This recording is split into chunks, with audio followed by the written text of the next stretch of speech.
Hello and welcome to Talking About My Generation. I'm Herb Ricardo here with Rich Grego and Alicia Vassar. And today we're going to go ahead and we're going to cover a philosophical topic that some might have heard of and some may not have, but it's certainly relevant to today's environment. And John Roger Cyril came up with back in the 80s, 1980s, he came up with this idea of the Chinese room. Okay, and what I'll do is I'll let Rich go ahead and open up on just give us a quick little Yeah. overview of what the Chinese room is really all about. Okay. Yeah. So the Chinese room, and if this sounds too philosophical and abstract, just for a viewing audience, it will get relevant really quick. It's a very applicable and interesting kind of little thought experiment. So this philosopher, famous philosopher of mind, John Searle, came up with this idea, a thought experiment to illustrate. He's a famous what they call philosopher of mind, which is sort of my area of specialization in philosophy. It's where you study the nature of what consciousness is and what they call metaphysics, or what the nature of reality is generally, and what consciousness has to do with that. Which again sounds abstract, but it's really not, because obviously we live with our consciousness every day, right? More intimately than anything else. So this philosopher, John Searle, came up with this interesting, what he called thought experiment, to illustrate how specifically how the nature of what we call consciousness, our mind, our mental life, is not the same thing as just computing. Because a lot of people like to compare it to that now, right? And that's what I'm sure we'll be talking about a lot now, especially in this era of AI and all that kind of social media and stuff. Um, and a lot of people like to talk about our brains as though they're computers and our minds as though they're computers. I think that analogy maybe goes better for brains than for what I would call mind, but this was his concern. So the Chinese room experiment consists very quickly in this. There's this guy sitting in a boxed off room where people can hand him papers and stuff. Think of that. Who's that? The Amazing Zoltan things you'll see on boardwalks, where you'll ask this guy questions he's in this box, right? It's the head of like a genie, and you ask him questions and he'll say things back to you. So that's what this guy's doing. So people outside this box that he's in, who can hand in sheets of paper, and he can hand them back out through this little narrow slot in the door, is in China, apparently. And so he doesn't speak a word of Chinese, has no idea what people are talking about when they speak Chinese or write Chinese. But people are asking him questions like that by writing Chinese characters and handing these characters into them, expecting an answer from him. And what he has, however, is this manual that explains precisely, when he gets a certain Chinese characters, these are the Chinese characters you spit out in response. And to the people who are sending him the Chinese characters who do speak Chinese, the responses he gives, therefore, make a lot of sense. Am I explaining that well? Do you guys get that? Yes. Okay. So that's the situation, the Chinese room, where, this guy's sitting in there and people are asking him for information, and he's giving them legitimate information based on what they're asking, but he has no idea what he's talking about. All he knows is he's following this manual, this guideline, this algorithm, whatever you want to call it, that where he exchanges symbols for symbols. And what this point is supposed, what this illustration, the story is supposed to illustrate, is that human minds are not just computers, because essentially what he's doing is what a computer does, right? No matter how sophisticated it is. You ask ChatGPT a question and it spits back out an answer. But it's not because there's some guy in your computer who understands what you're talking about, or there's anybody anywhere who does. It's just this exchange of symbols as far as ChatGPT is concerned. So according to Cyril, this illustrates that a mind is something way more than a computer, which, as you guys know, is an important question. And now I'll turn it over to you, because I know Alicia in particular has been thinking about this a lot.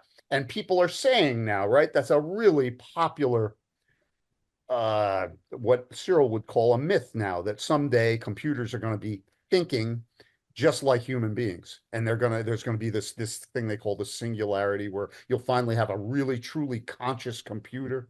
And some people, there are many people, many programmers who think their computers are conscious now, right? So, what do you think, guys? What do you think about that experiment? So the first thing that I thought when you brought up, because when we first got introduced to this concept, you kind of showed a video explaining this, and right away they kind Mm, of connected it to AI. And I thought it was, I didn't, when Doc, was it you or Dr. Ricardo said it was back in the 80s that this was created? It's kind of insane to yeah. think about because Mhm. it perfectly lines up with the way that AI kind of works. It's getting symbols. It doesn't know what these symbols mean, but it has a little pamphlet that tells it exactly, kind of like autocomplete. Yeah. Um, so it's very interesting because the way that I see people talking around AI, Yeah. it's as if sentience is already here. Yeah. Maybe it's because people, just similar to the Chinese room experience, Mm, they're seeing something, so they think that it's understanding.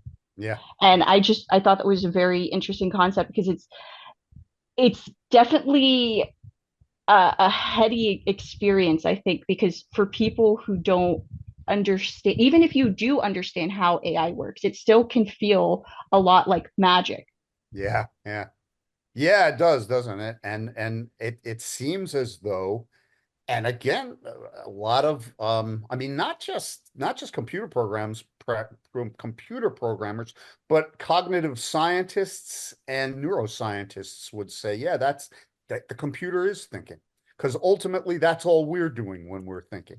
We got this computer program algorithm in our brain. It's a biochemical one, neurological one, and that's essentially what we're doing when we're thinking.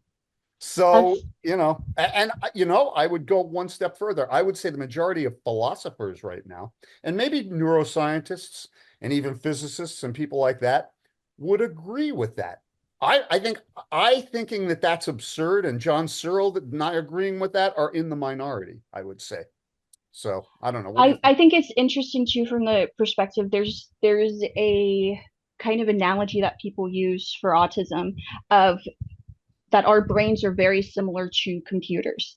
And Mm, it can be used in a negative way of saying you don't have access to emotions and all these things, which are untrue. But I think it is very good for showing how human brains kind of work.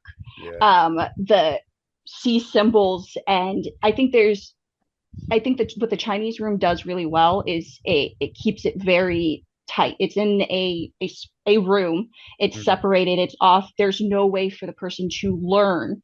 Because when I first heard the Chinese room experiment, it was like, well, if they're given like I'm thinking they're given like a dictionary. I'm feeling like they would end up learning through the Mm, process. But yeah. I think it's different when there is no process of learning because there's no interaction. It's just an isolated kind of thinking system. It's an excellent point. And that's a great point. And I think, yeah, that's one of the key differences, isn't it? Although computers, they say anyway, and I guess they can, computers in some sense can learn, can't they? So I don't, Herb and I, interestingly, were having a discussion about this a while ago. I don't know if you remember it, Herb. It's a casual discussion. And you were talking about AI in terms of someday taking over education. Remember we were talking about that? And you were saying, well, there's no, in a sense, there's no way that an AI can ever ultimately replace a human being in terms of interaction. And, there's this other famous concept in philosophy of mind in regard to computers called the Turing test. You guys heard of that?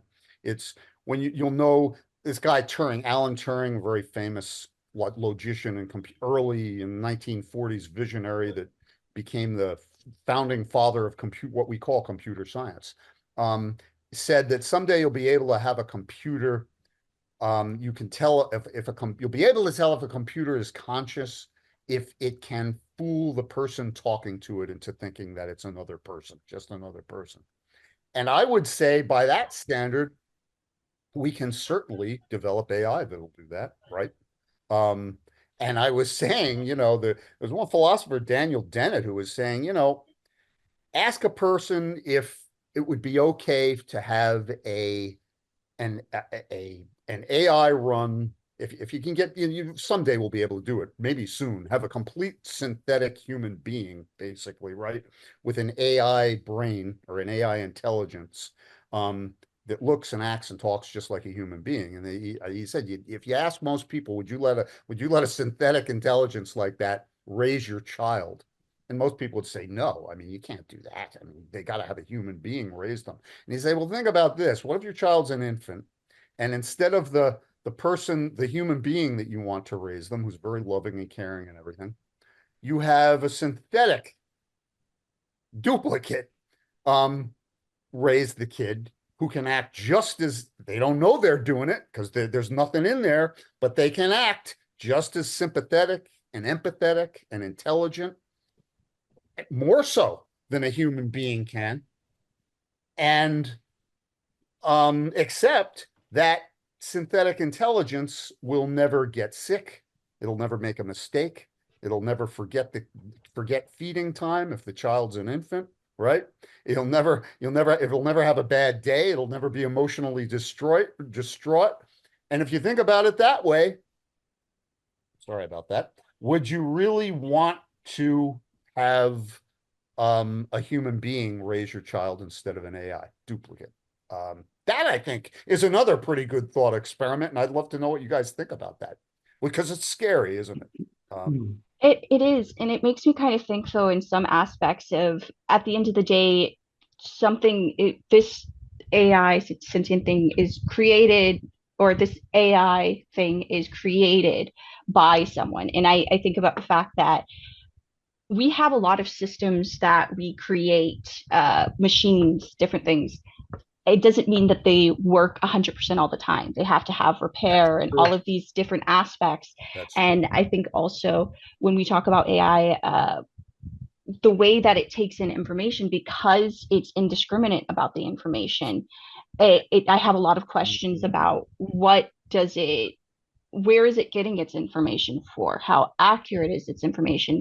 Whether or not that information is accurate, if we're talking about in the sense of like taking care of a child or something, um, at what aspect you expect it to, Yeah. I guess you kind of already hit on that it has the same values and things as you if you could program it. But even then, uh, that kind of makes me think of the like community aspects of how children and people in general were social creatures, and this idea that just this singular person, they may be capable of taking care of this child and all of these things, but I don't think that makes a rounded person per se. I Yeah. don't think that's healthy. Mm. Yeah. How about a bunch of them? How about you? Just different ones. Yeah, yeah. What if you could hire a community of AIs to raise your kid? Instead of having a human staff, you could have just AI, a bunch of AIs doing it. Then I'm asking Press how that much button. money am I making to afford all these Yeah. AI Yeah, staff and yeah. the maintenance for them. Yeah, well, I mean, think about it, and I think this is something that Herb and I are confronting even now as professors. You get to the point where you can start replacing professors with AI. Why not? I mean, instead of hiring 100 professors, right? I would think you'll start saving money using AI, But right? that kind of concerns me in a lot of ways because it centralizes how the education works. One of the things that I really appreciate, Mm, even being in a particularly conservative state, um, universe or college has given me access to people with different opinions and ideas and uh, ways of understanding things that I think can never really be. It's kind of scary that the idea that all of that can be centralized under one, I guess, organization, because I see a lot of areas where uh, it feels like you could create a cult.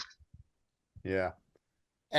More so and more easily than, say, a draconian political administration that starts telling professors what they got to teach anyway in a class. I mean, I wonder. I don't know what Herb's been strangely silent on these issues. So, you know, this has been absolutely terrific for me to listen, and this is one of the reasons why I truly enjoy all kinds of environments where I'm listening to individuals. Now, of course, I do there's a flaw today. And for those of you who are old enough to recognize the Sesame Street game, one of you don't belong there, and it's obviously me because I don't have the orange on that you all. Oh, And so, if we Oh had yeah, that's true. AI to tell me what to wear today, then I'd be better off. So Yeah, man. this is one of those things where maybe AI could have There told you go. me what That's why everyone's they going to be call it getting with wearing, the program, right? and so we would have that program. Yeah. Yeah. Listen, this is fascinating, fascinating, great information, and the different environments that you all have been talking about, whether or not we're raising children and we're giving them the characteristics and the behaviors that we want from them, whatever it might be, and the knowledge. And then in the school system, we're giving them the knowledge, you know, through a software where there's a lot of really good knowledge that people should know and everything else. But one of the things that we've got to recognize about the AI environment, and that is it completely misses the social environment to what life is. And if you think about it, if you think how children are raised, sure, we tell our children not to do certain things, not to steal, not to take something, don't put your fingers in the socket, and all that kind of stuff. But what happens is when we're speaking to a child, we have facial expressions that convey why we're saying certain things. If we're not able to discern, or if the child's not able to discern the why part of it, then sure, they'll learn not to. But then there might be some time in their future that it has to happen, like they become engineers Yeah. and they go, well, no, I shouldn't do this. Well, no, there's a way to do it, and there's a way to do it safely. The same thing happens as you're growing up and you go to school. Sure, there's information that is being submitted to you via a book, via technology. But again, when you're getting things wrong, there's an emotional characteristic that goes through the body, and how you interact with your teacher and how you feel towards your fellow students when you get something wrong and you feel ashamed or you don't do something. This is one of those things that we must give value to. Then go further up into college or university environment where now you're an adult and you're able to put forth your ideas, your thoughts, and your beliefs about certain things. And then there's someone who can tell you what they believe. And not always do we always come down to or relegate everything to right and wrong. There's often in discourse, there's often a lot of gray involved. So then we become employees in organizations, or we start our own businesses, and it doesn't matter what it is. It can be in the arts, it can be in a historic perspective, it can be in a business perspective, it can be in healthcare, where when we're interacting with humans, there's a part where specific characteristics of right and wrong don't apply. And that's the empathetic side to life. And that area cannot cannot be replaced, at least as we see it today. Now, can we teach a computer and a software how to appear empathetic through eyebrows moving up and down? Again, I think it's part of this brain versus thinking. I think a brain or this computer software could say, when you're coming across in this way and you're saying these words, have your eyebrows go this way or that way. But can it actually convey human emotion, which is transferred to us Mm. through other humans? And that's what makes us feel. Yeah. My concern is that when we start to lose feel, because all we're doing is we're seeking out right, wrong, black, white, up, down, good, bad, whatever it happens to be, then then we'll start to lose that. And one of the classics is not only in the area of friendship, but then it's also where does that fit in the ability to find a mate, and how do you find an individual who has certain characteristics that you're looking for or that they're looking for, and then where does that emotion fit in so you have that emotional connectivity? And and this is one of those areas I think that the more time we spend on um, on a platform that is not like this. I believe this platform where we're talking, where we're speaking to each other, and it's kind of messy, and we're trying to figure out what the right thing to say to each other versus the knowledge that we have is richer than if we just sit there and we watch or we learn about what the Chinese room is and then just try to apply it how we see it. Yeah. And I think this is where the world needs to move almost again back to the future, back to a human emotional level of connectivity. Yeah. I think I it agree. Go ahead. I think it's interesting that you were saying that there's like this human uh emotional aspect. I think it's interesting.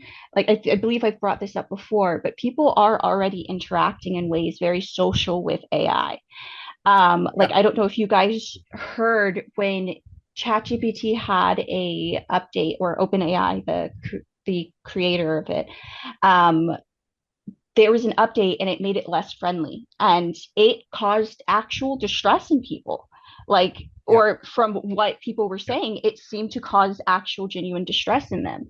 But Yeah. I've also been seeing a lot of videos of people who've been talking about, like you were saying, Dr. Ricardo, this is messy, but having people with unique experiences and consciousness and things that they bring into this conversation is very valuable. It's also a lot healthier, because I've seen a lot of videos of AI, not hallucination, but driven people, like driven mad by constantly interacting with singularly just this thing that can support everything that they're saying. And it's not a human, so it's not able to take into consideration, like, okay, maybe this person needs more help than an AI could help with. And maybe they are working towards a way that it can tell that. But we're already seeing things, like examples I've seen of AI telling people to harm themselves, AI supporting people and harming other people, um, feeding into their delusions. Yeah. And there's a lot of dangerous things when it comes to this system that's it, it's AI. It's not a human. It can't do the same, which you You can know, argue interestingly, that humans aren't that great with mental health with each other in general. There's a reason why we have to advocate for it and stuff.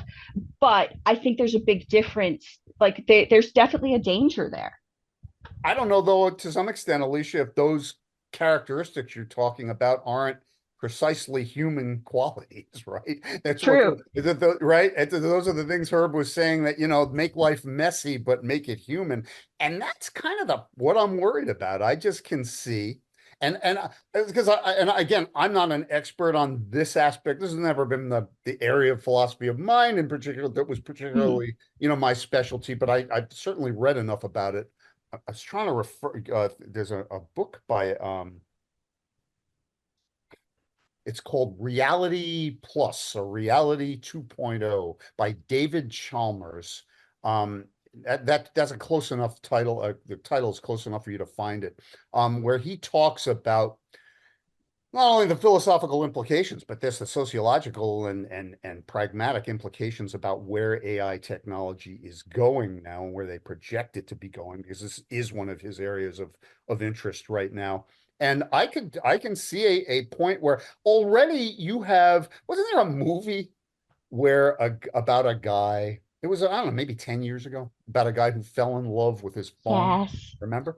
And I'm because and again, because it was almost more real than more human than other humans to him. And I know there are AI programs now. I think Replica is one. I went on there to try to play around with it a little bit, but of course, you've got to pay a lot more to have it be more and more human. But it Mhm. will apparently, it'll fight with you, it'll debate with you about things, it'll talk dirty to you, it'll be romantic. I mean, literally, and learn your needs and wants and try to communicate those to you, but generate its own expectations. I mean, the things I could conceivably imagine that there will be a time where there would, and it may be in our life, it may not be that far away, where they develop an AI that will mimic, and again, because we know there's nothing in there, but it will mimic everything that we consider human so well that you probably wouldn't be able to tell the difference. I mean, like one of these sci-fi scenarios. I think we're not very far away from that. From what the people who are experts are saying, we're not very far away from that at all. And when it gets to that point, then I don't know what the heck. I mean, obviously, it makes a difference to me if the thing that I'm interacting is actually has a real consciousness in it and isn't just mimicking one. But I'm sure there are a lot of people who kind of don't. They might even prefer that because it gives them what they want on a superficial level. Sort of the reason why people prefer, their AI, their social media identities to actually interacting with people. And I could see them eventually, a lot of people, because it's easier liking interacting with AI more than human beings. I can see that first happening with superficial relationships when you go to the grocery store, the department store, or have to talk to somebody in an office. Wouldn't it be easier to just have an AI do that? Certainly be cheaper for the employer, and it would be easier for you to not have some smart ass, a bank teller, and just have an AI that's always courteous, or have a person at McDonald's who is having a bad day, and just have an AI who's super efficient and is never going to give you any back talk or anything. And then I think in deeper relationships, it may become more, maybe on a hotline for people who need, or for emergency assistance, maybe 911 Mhm. operators and things like that. Might be then AI might get more efficient. Um, Yeah, anyway, you know what I'm saying. And then sure. gradually that'll progress to, why not a girlfriend, right? Well, and what you have to say is absolutely correct. And I think in what you're saying is that the more that we start a human on artificial intelligence, as soon as we start the human on spending more time on a screen. And when I say a Mhm. screen, we can start having robots that have bodies and everything else. Yeah. Yeah. What I would imagine, what I would predict to happen would be that the comfort zone of the individual will be that of a screen, Yeah. and the interaction with a human um, being what I consider that messiness of not being sure, not understanding, that will frustrate that individual who's been raised on more facts, um, very clear, delineated thought, or how to behave that way. Yeah. And if the child is crying, then all we're going to do is put food in front of them. We're going to put a toy in front of them and everything else. And so the human experiment, for lack of a better word, or the human interaction of the messiness of human, you're right, would certainly be more foreign Yeah. than at that point. That becomes more foreign, Yeah. and people don't tend to like that. So then what do? We become more like automatons where we're automatically programmed. That's exactly what we've been. We've been Yeah. programmed to behave a certain way. And I know we still, I mean, I know kids believe that they're being programmed by their parents and programmed by their teachers, but this would be a true level of programming. And um, you're right. I mean, can we go as advanced to a point where it would be hard to be able to go back to this social construct of the mind and human interaction? I Well, wonder if you guys get the same, sorry to interrupt you, Rich. no, I no, wonder no. if you guys get the same visceral reaction that this makes me uncomfortable, that idea of only people only having access to a non-sentient like human being. Mm, It I don't know if it's something genuinely backing it, or it's just when you see the old structures of how things work breaking down, it mm. can be concerning. It could be scary because it's new technology and stuff, but there is definitely a visceral reaction to the idea that this could overtake interaction with other human beings. Yeah. I one of the things again that David Chalmers explores in this book is that fact that when and again, he has access and his friends have access to all the latest, most sophisticated kind of technologies in this regard. But during COVID, when they couldn't meet in person, they were meeting through virtual reality. So they meet in a room. It's like the Matrix. I mean, they were right. They were hooked up to virtual reality. You could wear a dress or whatever. He said sometimes just for Mhm. fun, he'd wear a dress to the meeting, or they could look however they wanted for these meetings, and they'd get together and talk in these virtual scenarios. And then occasionally, just for fun, one of the guys in the meeting would bring in an AI generated friend, and he'd be sitting in the room interacting with everybody. And again, it's not as sophisticated. Imagine how sophisticated these AI generated people will be in another 100 years. Well, forget about 150, 20 years, right? But even now, he said, you could bring in a whole room full of these guys, and they could be talking to them as though they were at a cocktail party. Um, so, and again, and what's really scary is because I get exactly what you're talking about, Herb. That speaks to the true neo-romantic in me. The idea of the messy, emotional, human dimension of who we are, as opposed to the cold calculative, philosopher Heidegger called it calculative thought, right? That dimension of our cognition, and wanting to preserve the human side, what we would call the human side, against that calculative side. But again, what worries me is that pretty soon, and imagine if we don't even need our bodies anymore, because they'll have a sophisticated enough AI. You'll have a computer chip that wires right into your brain, and you can feel all the sensations that you would with a physical body, and you can go into virtual reality worlds and live that way, and you'll be interacting with beings that actually can mimic all that we call those qualities that we call the human aspects of humanity, um, just as much as we do, even though it's not there. Um, and then what? Right? I mean, it starts to get mind-boggling, right? The very nature of what we call reality anymore. Well, When you project those prospects. okay. So so then the question would be, do we really believe, do we really believe that sitting in a cafe with our friends, Yeah. one or two of them, three, doesn't matter, and and having uh, uh, cross conversation, interrupting each other. Um, now, we're used to that. We had that as children. We had that as young adults. We had that, so we're familiar with that. Yeah.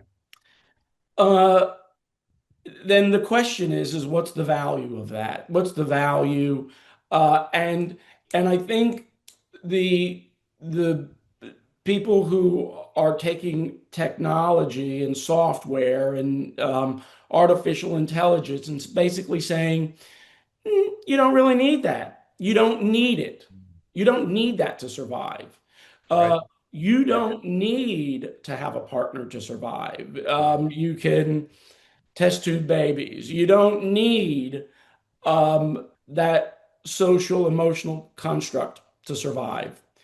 And I think that's where we're going. I think that's I that agree with argument. you.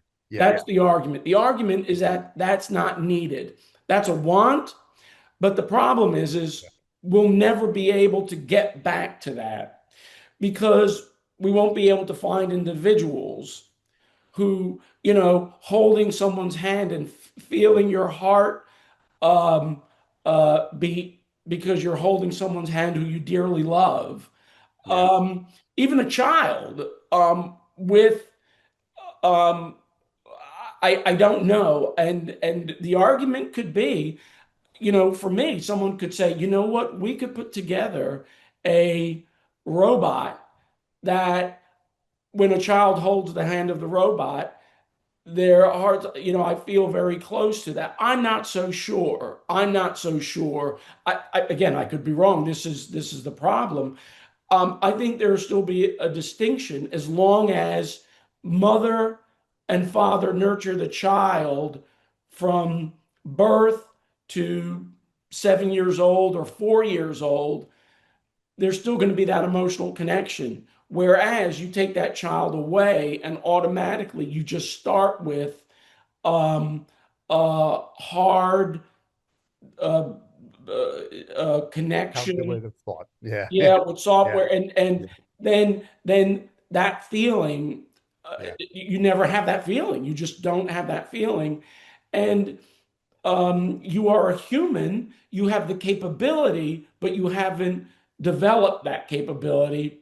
So then you become mentally ill when your body wants to have some kind of strange feeling of emotion, and your body is saying, whoa, whoa, whoa, no, no, look at this. You're having a bit of a problem. Look at this screen. That'll fix you. Stop thinking that way. Yeah. Yeah. I it makes me think of the concept of, do we want this? Because when we were talking about this, it's like it's here, AI to an extent, and it's being integrated into work. It's being integrated into all its different aspects. But then we were talking about there's AI that you're able to be a companion with, and all of these things. Mm, And I struggle to see a reason, a why that, well, no, I don't struggle. People lack community. They lack connection. They want connection. Um, but I think it feels dangerous to give that. It's artificial connection. It's not a true connecting with other people. And it makes you think of, is this even sustainable? mm, Because a lot of the progress we've made as humans is because we work together to create things. So the idea that it, it feels like there's this saying of like the end of history when the Soviet Union fell and stuff. It was like that's it was a way too early to say, it is absurd, but it does feel like, how do humans go forward from that if interacting and community and all of these things that we're seeking um, were what created this in the first place? yeah. That's a great point too. One other thing, and then I'd just love to get your reactions to it. I'm talking too much. Um, there's another famous thought experiment that was by a guy named Frank Jackson, a philosopher named Frank Jackson. It's called the Mary thought experiment, which goes something like this, because I think this speaks to kind of both of what you guys are talking about. Um, there's this woman, Mary, who's lived in this underground sort of cave with, like, she's a scientist. She's lived in this underground um sort of computerized lab her whole life, never been allowed out of it, and she's never seen anything in color. Everything is black and white around her. That's all she's seen. But she's a brilliant physicist, knows everything there is to know about physics, and knows exactly, if you ask her what the color red or the color green is, she could tell you exactly what happens from the basic subatomic level right up through the synaptic level in your neurology when you see what you call red or green, right? But she's never had the experience of seeing it herself. So one day they let Mary out of the lab when after she's grown up, and all of a sudden she sees the world of color, and has this living experience, right? Um, Now, what most again, like I said, our opinion about all this is the minority view, among which goes to show you what's happening to the intellectual culture of our society. But most people, including Herb, our philosophical colleagues who we know from the institution that you teach at, I would say that they would subscribe to that, to not to our vision of what consciousness is. So most people would say that Mary had not really learned anything new. She's and that boggles my mind, because to me, right, what Mary knows just as a physicist in a world of black and white versus what Mary knows when she has this living experience of color makes all the damn difference, right? Between two very different kinds of knowledge, which is what I think you guys are speaking to, right? What Heidegger would call calculative thought, what you're worried, Herb, that our world is becoming taken over by, because it's so much easier, right? It's so much easier to have people interact in that kind of superficial way than have the messiness of genuine human interactions intrude on that. And on the other hand, this notion of what a human being is, consists of. And I think so. What I'm wondering is this. So if you, because it almost sounds as though you guys are saying, and I'm not sure, but almost sounds though you guys are saying, even if you could get an AI to, in every respect, look like a human, talk like a human, act like a, mimic every emotional behavior, even somehow process in the sloppiness that you're talking about, right, of human awkwardnesses of human interaction, that somehow you would still not be having the same experience as if that person, you would not be having the same experience with that AI creature that you would be with a human being, even though they were pretty much, for all practical purposes, exact duplicates. Yeah, Is that what you're saying? sure, sure. And why? Is it that Okay. you is there something fundamental in the universe that we sense? Would you go that far? Yeah, Something well, spiritual, so to speak, that we sense when we're engaging with a real human versus a fake one that acts just like a human? I okay, so I think there's bring in religious thought, okay, into Yeah, it. Okay, you can just put that. Everyone's got their own idea of religious thought. Even individuals who attend the same, who have the believe they're believing the same religion, they even have different ideas to that. But kind of going back to this would be parents are raised different. They've Alicia, she was raised in, at least from 0 to 7, I believe, or a certain age. She was in a different country. I was in a different country. I had different yeah, experiences from that. And everything else. And again, it's not that what you're saying is untrue. Do we need that? The fact that people have, again, we're all raised differently. And the question is, what value is that? Okay. And kind of going back to Alicia's perspective of, well, the value is that if all we're doing is defaulting to X's and O's, or ones and zeros is what we're doing, ones and zeros, then eventually the programmed software is going to be every human is a competitor to you. You need to eliminate competition. We know that. We know to eliminate competition in games. We know to eliminate competition in education. We know to eliminate competition in world geography and everything else. So as long as we don't have that human and emotional connection to our brethren in different environments, and we don't try to understand why we believe a certain way through religion and through culture and all that, then it almost stands to reason for me that we constantly go down to a default of less. And the default of less just means you don't need to know, you don't need to know, you don't need to know, you don't need to know. All you have to do is make sure that we put food in your mouth so that, and then again, if you don't aspire, if you're not this individual, then we don't necessarily need you. And then we start moving to the point where we eradicate humans. It Yeah.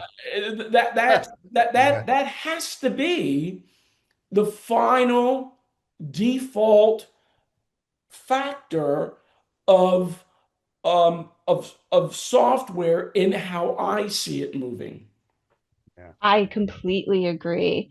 Uh, Especially because I was thinking about the fact that I've seen, I don't know if there's studies or because AI is so relatively young as a technology, but I know um, with using AI for going through like job applications and things, they were finding that the same biases that humans have were being perpetuated by Yeah. these systems. Yep. And I think that's kind of important to note is like these are made by humans who are flawed, Yeah. but also they have their own they they have their own, I don't want to say agenda, but they're going to have Mm. something behind them of what they're making that decision for, Yeah. that shapes that interaction that you're having with something. Um, but yeah, I completely agree. It does feel like it's unsustainable. It's going to keep going and going until there's less and less need for human. And then it just asks the question of what is the point of human? Yeah. Yeah. Yeah. So you guys are projecting a slow, inexorable descent to the Terminator then, in some sense. It does sound like, but it Even also if made it's me not think, that dramatic. Yeah. it made me also think, and I need to read it because I think it would be really applicable to now is Paradise Lost. Mm. Um, if I'm not mistaken, in that like dystopian world, you're given and I hope I'm not mixing them up. You're like given something like Soma that basically it'll make you happy. You're happy, but I believe everything around is Mm. awful, terrible. It's a dystopian Yeah. novel. Yeah. But because they're being given this medicine, and it's like the question, oh, it's kind of like the Matrix. Do you take the Yeah. red pill or do you take the blue pill? Um, Yeah. and for me, I guess using that kind of I think the red pill is the seeing Yeah. reality, the Matrix and stuff. Yeah. I think so. It feels like having that hidden from you, from your view, is Mm. very nefarious things can happen. Yeah. Yeah. That's a good point. And you agree, Herb? Are you? Where are we? So where are we going? Do you guys think? Do you think as a society, are we heading toward the Terminator or to the Matrix, or to make maybe something like? Was that an Aldous Huxley novel you were referring to? Was that what that Yes. was? Yeah, Hmm. yeah, yeah. What was that? Was that the? Yeah, I guess that was something like that. Where it's more of a just yeah, we're a society that's just kept perpetually happy and deluded on illusions, on synthetic illusions, which is kind of like the Matrix as well, I guess, right? I don't know. What do you think? I mean, is that what you're saying we're heading for? I am always, as you know, the optimist Yeah, yeah, in life. So I have to believe, I say I have to believe, I do believe it, and that is that we'll get to a point where we will recognize that this is not good for us. Mm, Uh, I believe that we are a intelligent species, or intelligent enough that we will put the brakes on some area, and I think that we will also try to understand the value of humanity. Um, it, will that will we end that? I mean, is that going to happen? I mm, don't know for sure, but I believe I believe there's enough people who believe this way, and there's no doubt that AI and technology and software has uh, met a very good mark in the sense of being able to be profitable, and these companies make a lot of money from it. The problem is I think that we're going to get to a point where we're going to recognize, do we really want to put humans out to pasture for the sake of technology and software? And unless we can make our lives better, unless we can make enough money that people don't have to work, and we can, but I'm not so sure. I think we're too selfish for that. I think we're too selfish to be able to design an environment where a certain amount of individuals are going to be working, not very hard, but making enough money, and companies are going to make enough money so that others who won't have jobs can live a fairly healthy lifestyle. I don't know that we're there. I don't know that we've got that in our humanity anytime soon. But I believe that there's going to be some cautionary uh, characteristics that might come up within the next 5 years that might help us put brakes on it. Yeah. um, I go ahead. Yeah, go ahead. I agree. Um, I there's this quote of James Baldwin's like I don't think I'm forced to be an optimist. I can't be a pessimist Mm, because I am alive. To be a pessimist means that you have agreed that human life is an academic matter. So I'm forced to be an optimist, and that's how I feel. That's like I I want to look at it in a positive light, the idea that people are conscious of these things and we're able to express these things and share these thoughts with other people. And I've seen conversations about AI in the circles of online sphere that I've been in and stuff. And I think people are aware that it is kind of like that, using that analogy of the Huxley's, the Soma. yeah. It can be something that can satiate you for the moment, but the actual material conditions of people, which are very important, that access to food, healthcare, education, all of those things. Um, I think those are so much more important to people that unless AI can find a way to integrate itself, like I don't think that we will stop completely using AI and stuff. I do enjoy it in my work. I do enjoy it in different aspects for creativity in certain aspects.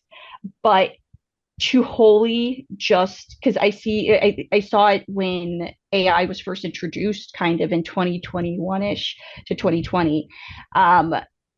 That people just hitch their wagon to it and they're like, this is it, this is how everyone's going to be successful, and all of these, like, there's not a pulling back of how can this truly help us, instead of just, I guess, attaching to the idea that this is inevitable, that it's just going to happen. Mm, yeah, that's uh, and I because I know we're probably time is winding down. I just one if this is a closing, a quick closing question to kind of expand on what you were talking about, Alicia. Oh, and you too, Herb. Actually, this is I think is a sequel question to that, and I'm thinking about, say, the Matrix.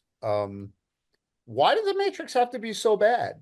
Suppose we get to the point where we can um, we can, put people on just sustain people in virtual reality perpetually, so that they're always happy, instead of this nightmare world, like, right, yeah, right, like that it's depicted in the Matrix. But again, like, sort of as you say, Alicia, where all your needs are met, all your lower order needs are met, because presumably when you're hooked up to the Matrix, that mechanism sustains you. And I wouldn't be surprised if we could come up with technologies like that eventually. Um, and then it also presents you to a world, maybe one that you can choose, in which you can perpetually challenge yourself or not challenge yourself as much as you want. You can have the kind of experiences you want.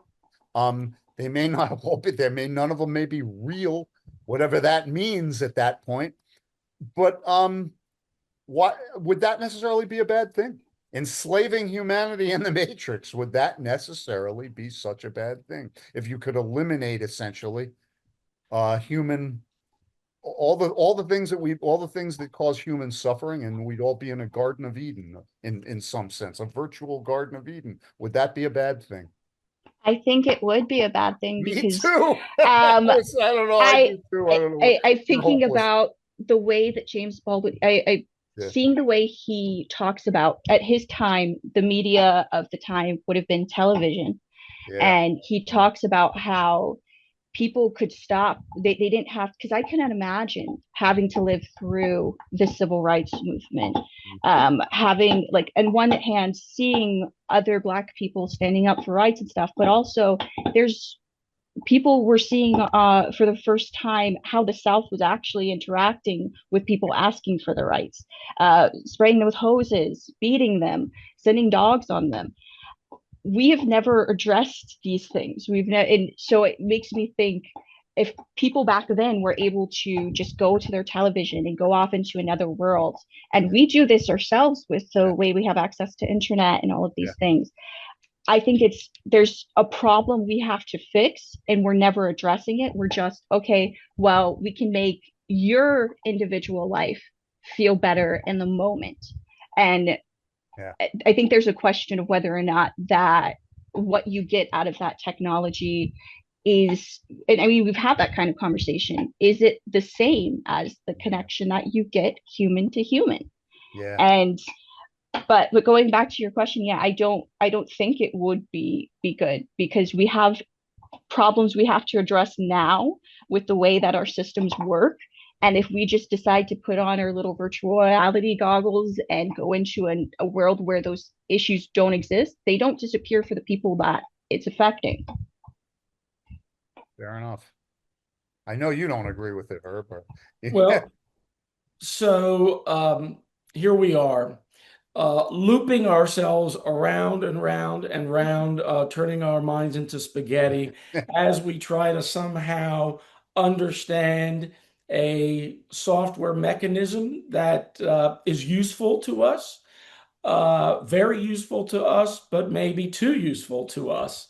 And that might also take away some of what I would consider, and I think what we've been talking about, that human connection. But I'm going to let everybody know this is Herb Ricardo as an avatar. This is really not me. I'm actually sitting in my bed right now. So this is, you've all been fooled by us coming up over here and everything else. And I was wondering why you sounded so intelligent this time. that's right. Exactly. That's exactly what we're going to do. I'm going to take that pill, and it's going to make me sound a lot more intelligent than I am. Terrific, terrific time. Rich, thanks so much Thank you, for guys. entertaining us with this great philosophical thought. Of course, Alicia, with your great insight and sharing your ideas from your perspective and certainly your generation. And all of you, thanks so much for being a part of our lives over here. And we certainly enjoy it, and it gives us a lot of value. So if you all like that, certainly go ahead, hit the subscribe button. But until next week, we'll have another topic and podcast. And thanks so much, and take care of yourselves. Keep it between the lines.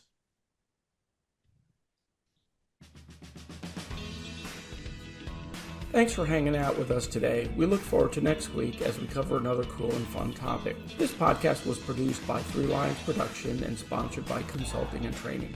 Until next time, keep it between the lines.